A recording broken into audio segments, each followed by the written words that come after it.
responding to the feedback that you gave and that I received from others, and also being in my learning group and watching how they processed this presentation on emotional intelligence.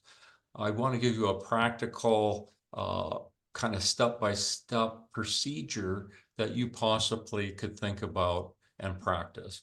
One, to make emotional intelligence practical is to recognize your and others' emotions.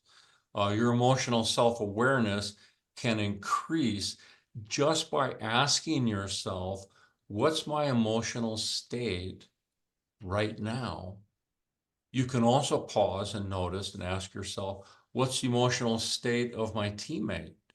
And ways you can get cues from this is to watch their face, read their face, listen to the tone of their voice, and also their body language, and then put that together and take a tentative guess, has to be tentative, of might you be feeling XYZ?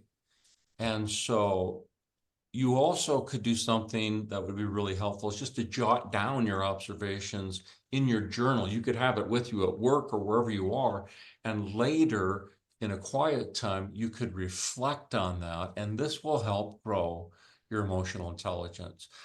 Step 2 is labeling the emotion.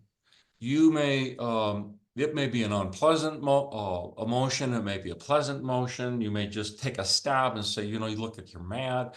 But the labeling process increases your emotional vocabulary. And the way you can do that is to use the emotional meter. I have mine right here.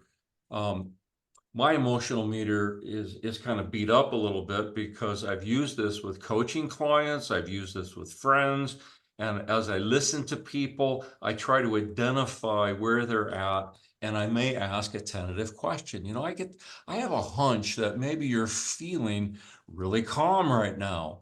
And if they're not, they'll come back and often self-correct that. A third step is expressing your and others' emotions.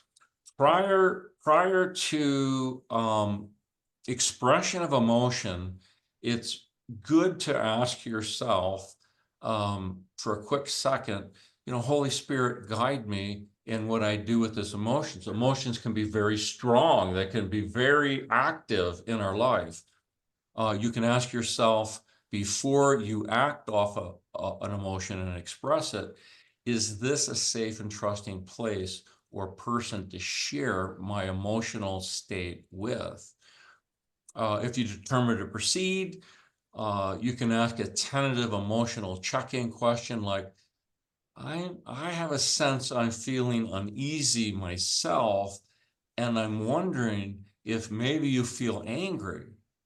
And you ask that in a very tentative way with a question at the end, so people can come back, and if it's not right on, they can correct you if they want to, because they could not respond. They could respond with yes, with more story, or they could give you a further definition of their emotion that pinpoints it more accurately.